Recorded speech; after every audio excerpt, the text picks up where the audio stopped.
सामान खराब हो रहा है हमारा।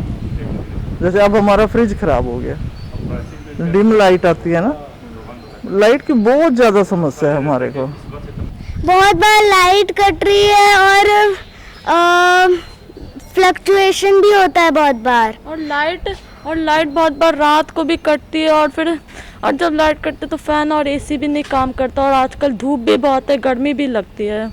और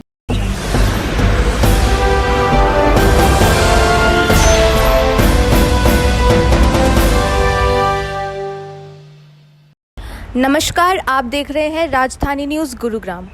आज हम मौजूद हैं सेक्टर 70A के बीपीटीपी एस्टेयर गार्डन में।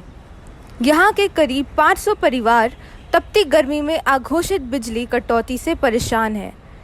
बच्चों से लेकर बूढ़े सभी इस समस्या से गुजर रहे हैं और अभी तक इसका कोई समाधान नहीं मिल पाया है।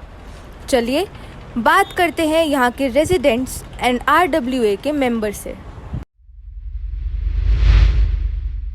मेरा नाम जसवंत सिंह है और मैं यहाँ एस्टारिया गार्डन बीपीटीपी सोसाइटी का प्रेसिडेंट हूँ।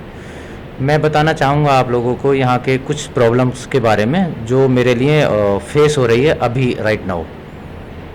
और आपको ये जानकर मतलब बड़ा आश्चर्य होगा कि हम मिलेनियम सिटी में रह रहे हैं और मिलेनियम सिटी में जहाँ हमारी सरकार या गवर्नमेंट हमें ये कहती है कि आपको जो है गुरुग्राम जो है नो इन्वर्टर जोन में डिक्लेयर करते हैं ये। पर अगर आप ग्राउंड पे आके इनकी स्थिति चेक करते हो, इनका ग्राउंड लेवल चेक करते हो, तो मेरे हिसाब से या यहाँ की जो निवासी हैं, यहाँ के जो रेजिडेंट्स हैं, वो भी आपको इस चीज़ में बताएंगे कि लाइट का या जो DHBON है उसकी तरफ से ग्राउंड लेवल पे 0 रिपोर्ट है। मैं रुपेश सिंह हूँ, ये RWA का वाइस प्रेसिडेंट हूँ एस्टायर गार्डन का।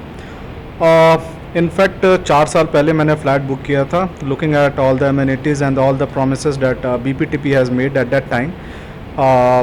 लग्जरी सोसाइटी होगी, 33 kVA इलेक्ट्रिसिटी होगी without any cut and all other amenities, promised amenities, but nothing has been done so far in the ground reality।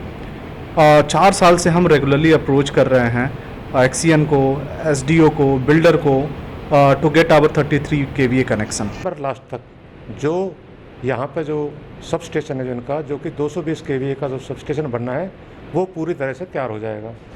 उसके बाद में मैंने उनसे अपने जो यहाँ पे लाइट कट हो रहे हैं उनके बारे में रिक्वेस्ट किया और एक रिटर्न में मैंने उनको एक एप्लीकेशन दिया है कि हमारे यहाँ पे जो लाइट कट्स जो हो रहे हैं इनको मिनिमाइज़ करने की पूरी कोशिश किया जाए। हम बात करेंगे यहाँ के रेजिडेंट से और जानेंगे वो किन किन समस्याएं से जूझ रहे हैं।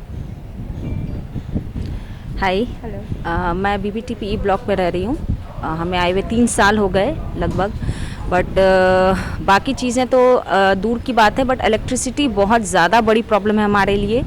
जो स्टार्टिंग से रह रहे थे उनके तो अप्लाइंसेस तक ठप हो गए थे। मेरा नाम विवेक मिश्रा है और मैं यहाँ BPTP एस्टायर गार्डन सेक्टर 70 में E74 फर्स्ट फ्लोर में रहता हूँ। और मैं यहाँ पे सबसे शुरुआती पहला या दूसरा कस्टमर होऊंगा जब सारी सोसाइटी खाली थी। ओके, और तब हमें बिजली की और पानी की दिक्कतें आती थी, तो हमें तब लगा कि चलो अभी नई सोसाइटी है, कोई रहता नहीं है, बिजली की दिक्कतें हैं, इट्स ओके।